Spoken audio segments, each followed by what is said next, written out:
As a matter of fact, I think we should just do DIY today. DIY lights. I think we should. Let's do it.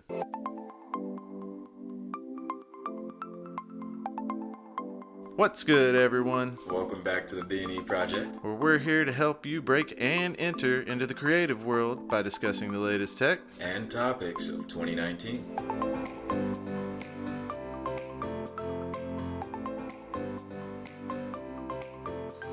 So our lighting setup.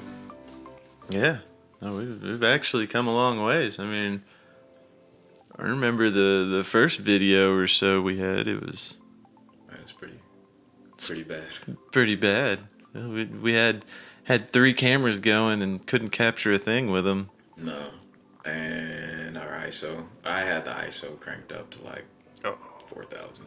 Yeah, that's all part of the learning. Yeah, I remember I was like, the f-stop is good. The f-stop is good. We're fine. Yeah. And then what is it? We had the video. It was pointed down like you could see my ashy knees. We had to figure out how to set everything up. Yeah. Lighting, I would say lighting is key to a good video. I concur with that. It definitely has made a difference in our videos. If you ever get a chance and you're out there, go on our YouTube and look at our first few videos. Oh yeah. Especially by the time these air, hopefully we'll have everything up and going the way it needs to be, professionally and not DIY. Yeah. As a matter of fact, I think we should just do DIY today. DIY lights. I think we should. Let's do it. Why not do it yourself? Yeah. Just do it ourselves. Let's see. Well, I mean, with that, you're kind of the person that had a lot of the inspiration for our lighting. You know, I mean, what are some things that you saw or were exposed to that kind of helped? So, a lot of the things that I saw, first off, was self-teaching. I mean, you know, we've all seen the videos, and you know, you wonder like, how did they get the lighting that way? Well, best place to go, YouTube. What, you didn't go to film school and spend all that money? No, unfortunately, I didn't go to film school. I didn't have an internship anywhere. Uh-huh. I got my solid degree from YouTube University. Oh, you know, that's pretty good these days. It is, and it's the free 99. Free 99. Free 99. That was a good price. It is. It was a good price. So, how I started finding them is somebody had posted a DIY lighting in your home, but they went to Lowe's or Home Depot to do it. Yeah. And I want to say it was Potato Jet who did it. Potato Jet? Potato Jet. Potato Jet. So if you've never seen any of his films, go watch them because he does a really good job. But this one in particular that we were watching, him and a friend went to Lowe's, and he was helping a friend light up his YouTube station. Producer Steve, that's right. He had started his own YouTube station, and the lighting on it was just horrible for a producer. And so he was like, you know what, we got to help you. Let's go to Lowe's or Home Depot to get it fixed. And we're going to see what we can do on the cheap. So, you know, long story short, they got some, you know, battery powered lights, some shower curtains, some reflectors, like what's this stuff called? Oh, poster board. Just whatever they could find that was cheap that would help bounce around the light and diffuse it. And so they ended up setting up his room, and you know, that's really where I kind of got in. Heck, that was a little bit before we started this, maybe a couple of weeks before we started doing this. Yeah, it was. That's whenever I started learning about key lights and how to reflect it and matching the Kelvin when you're videoing.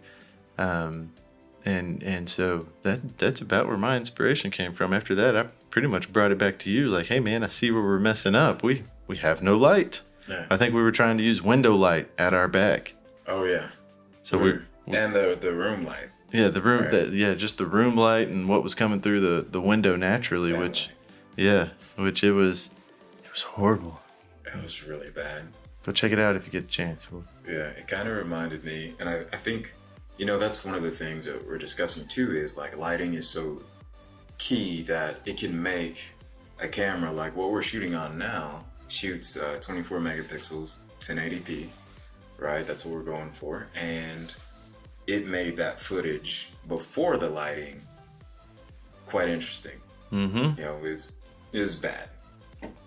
It was like old 90s, like home video bad almost. Well, to get that for anybody who's listening who hadn't had to mess with the lighting yet, I mean, if you don't have proper lighting, you have to make up for it somehow. And in order to make up for that, the only thing you can adjust is, your shutter speed should be set at twice the frame rate. So Right. you should be sitting at about 50, Right. 1/50 on the shutter speed. So the only two things you have left to change after that is your f-stop and your ISO. And so the higher you crank your ISO, the more grain you get. Oh, yeah. And our videos were pretty grainy. They were grainy, and also too, not having LED lighting, we had the yellow brownish tint that Room light. wasn't great. And so we were sitting there and trying to figure out our lighting setup, and I think I was talking to you about, this is on Amazon, that's on Amazon, what should we do? I had just ordered a softbox for a flash that I wanted to use for my photography, and Ben came along with an idea, and you want to kind of continue on with that story? Yeah. So after we got done watching the video, we about the DIY lighting, and we came and shot our first, I don't even know if I'd call it a podcast or YouTube. We shot some video of us, and it wasn't right. So after that, he showed me his softbox, and I was like, hey, I know it's meant for the flash, but I think we can go to Lowe's. I've seen this in the video. We can go to Lowe's and find something that'll connect to it.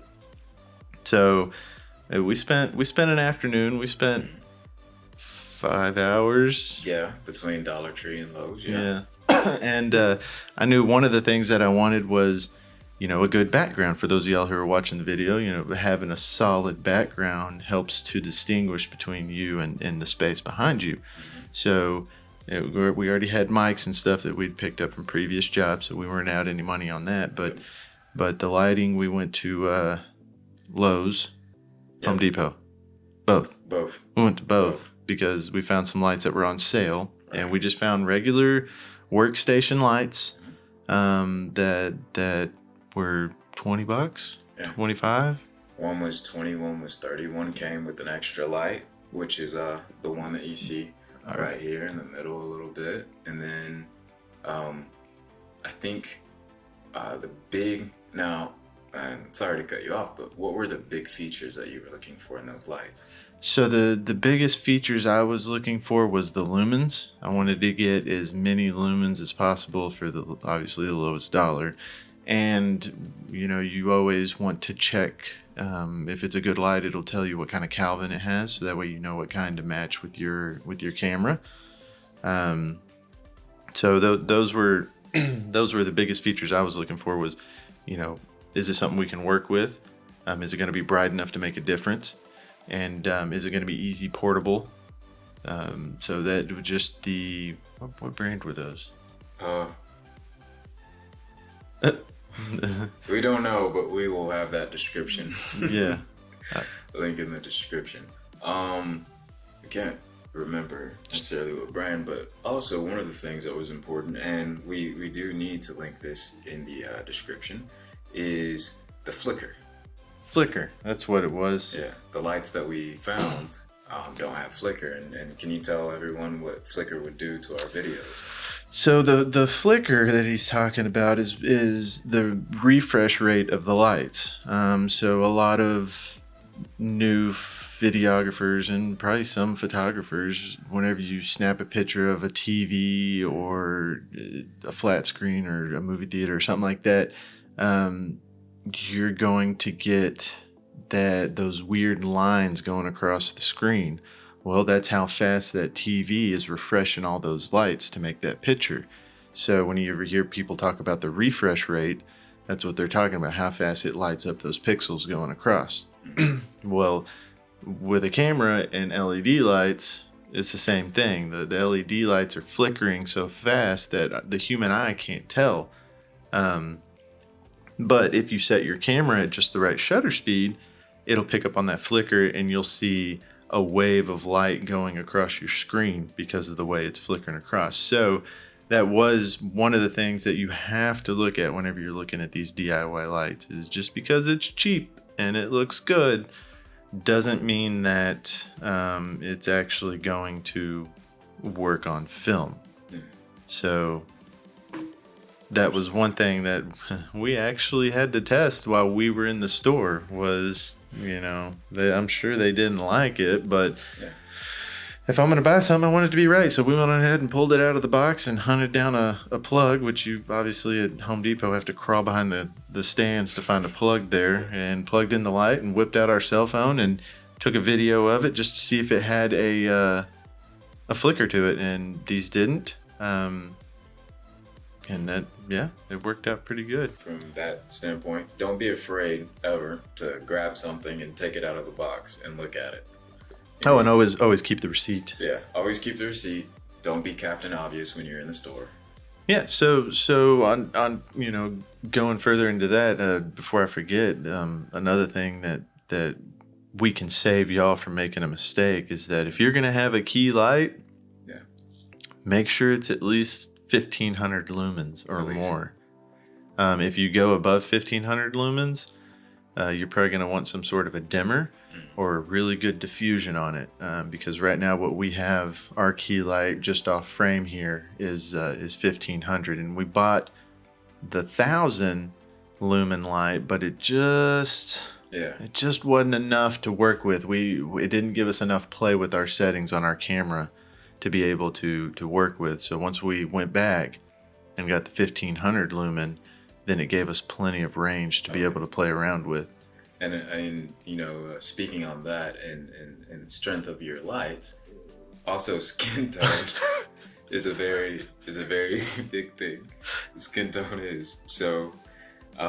For me, like sitting in this position in front of our key light, and it's angled, off screen, of course, angled a little bit. Well, our second light is angled behind me as well, making sure that I'm in picture and in focus, and that the light's on me.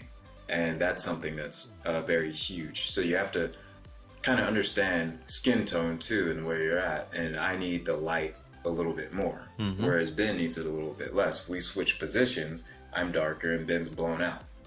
And so that's also huge, is knowing your surroundings, setups, and your situation. And each setup, like we're here in our studio right now, but it would change if we were somewhere else. Oh yeah, absolutely. Like, key light might need to be different. I don't need a hair light because I don't have hair, but Ben might need a hair light. Yeah, hair light.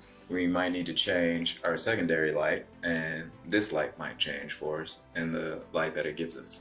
So positioning is super important. Positioning is important, and something that I picked up on from YouTube University, and can save somebody else a little bit more time, is that the natural flow of light from the sun, they say, is about 45 degrees above. So, and that casts natural shadows across your eyes and nose and everything. So whenever you're setting these light ups for film, always try to get them about 45 degrees up. Otherwise you're gonna have really dark looking eyes, or you're gonna have a really shadow across your face. It's not normal looking. Yeah, you always want to make sure that you're in the best light. As cheesy as that sounds, but play with things, see how you look. One of the great things that we have, that's off camera right now that you can't see by my laptop, is we have the Canon app going on cell phone right now. So it's something that when we're sitting down, I can actually monitor a little bit with how I look, how Ben looks. We have a flip screen out on our Canon camera where Ben can see what's in frame and see how the light's coming off of him too. So that's also a part of workflow, and just being able to know what's going on and seeing what you need to adjust. One of the things that we would also really want to talk about is budget and how budget affects your lighting. For Ben and I, we had a project that we did, a few commercial videos that we shot that gave us the budget to look at, okay, what do we want to do now? Like, do we want to do a podcast? Do we want to do something on YouTube? How do we want to do our website? And all these other various things. But with our budget, it was more of, well, hey, I think we should spend more money here or more money there. So with our lighting, how can we maximize the money that we just earned? And what kind of setup can we put in that gets us great results, but doesn't take away from our budget and everything like that as well? It's going to be the best spend, the return. It's the yeah. best ROI that we can find, and I think we actually did a really good job on that. We by visiting the Dollar Tree. Hats off.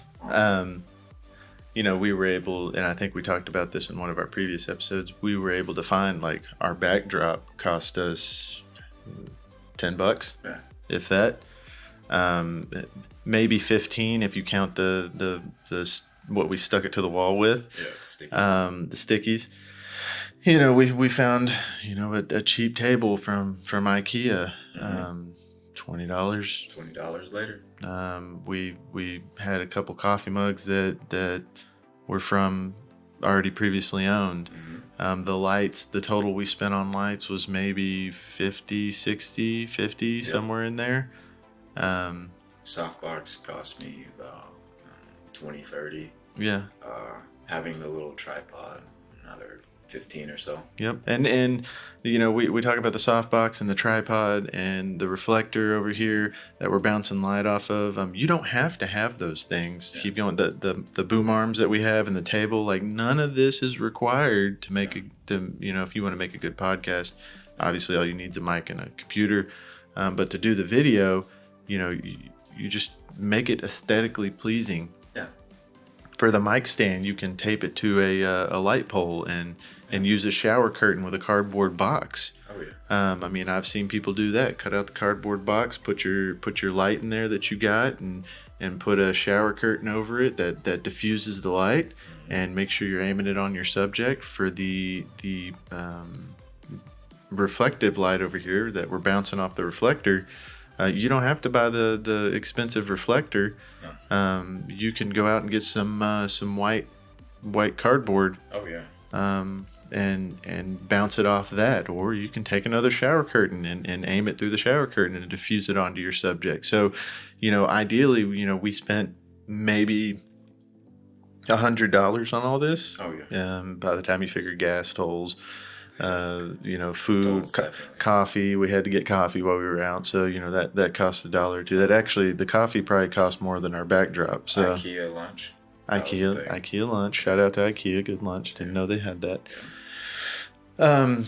But yeah, you could probably actually do this. You instead of buying this backdrop, you could hang a white sheet or a black sheet or whatever color you're looking for. So you could actually create this ambiance we got going on for as little as $50. Oh yeah. And the biggest thing is look around and see what you have. And we can talk a little bit about the gratification and pride of projects like this. One of the things that, I'll say that I'm definitely proud of is just the fact of just start going, and I think that's a huge thing for people is you look at the YouTube and, you hear podcasts and you see all these people and they have all this fancy equipment and gear. Just go.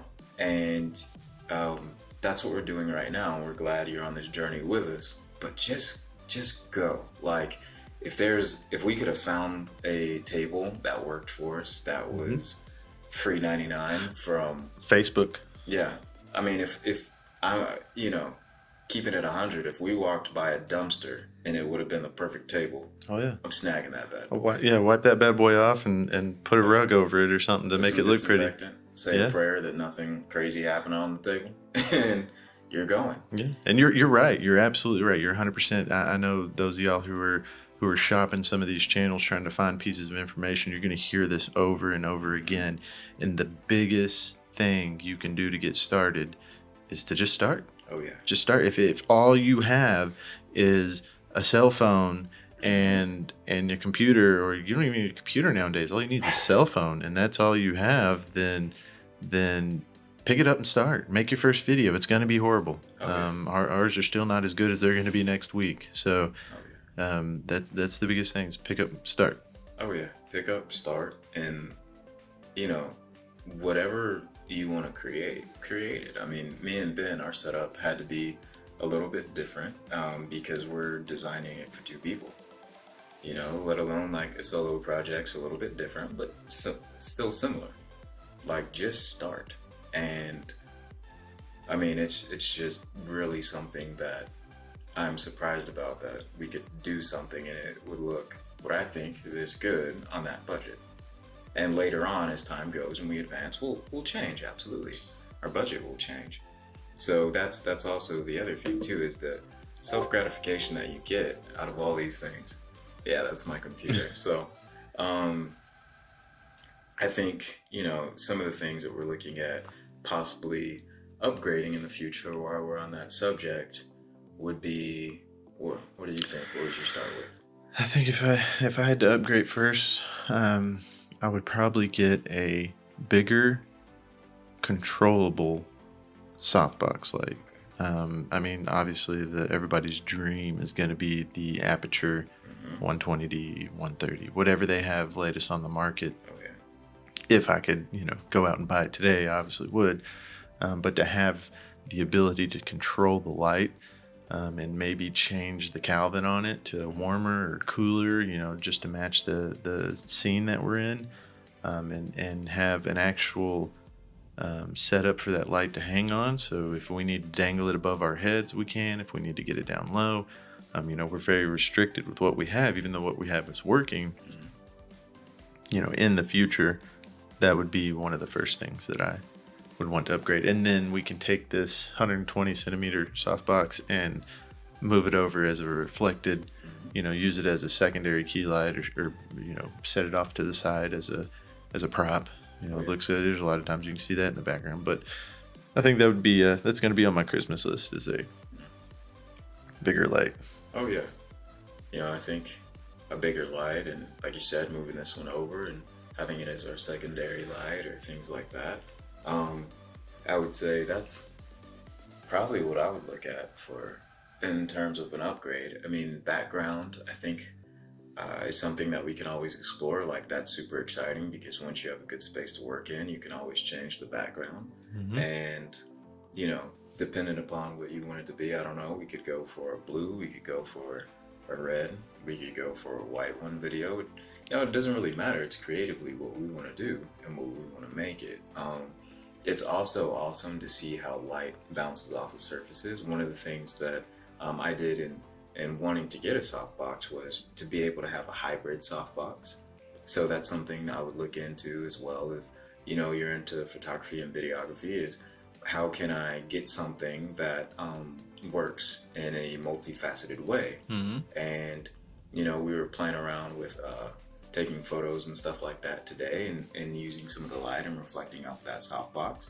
But also, we used this background that we had for video, and we use that to be part of the reflection in the background for our photos. So also knowing too, if you're a hybrid shooter, what's the best thing, what are the best pieces of equipment for you to use while being a hybrid shooter?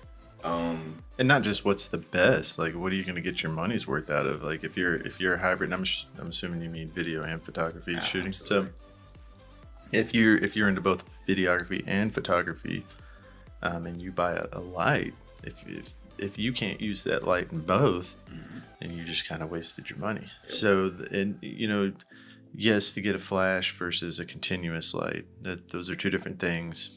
They're obviously used for two different things. I'm not sure if they have a continuous light that flashes. I'm sure they do somewhere. I have not seen it, but I'm sure it's expensive. But someone please make it if they have it. Yeah, and please tag us in it so we can see it. And royalties. And so the softbox we got is obviously universal. We can stick whatever in it, whether it be a flash or continuous light. So that helps us. It's portable. We can take it wherever we want to go. The reflector, it works multiple reasons. The stands work multiple reasons. The camera, the microphones, I guess we could take wherever we want. Oh, yeah. But these are detachable, so we can, if we don't like this table, if we don't like this setting, if God forbid we have to find another studio to work in, we can just uproot everything and make it universal somewhere else. So the more multitasking you can find with your equipment, the more you're going to be saving on your budget. So absolutely.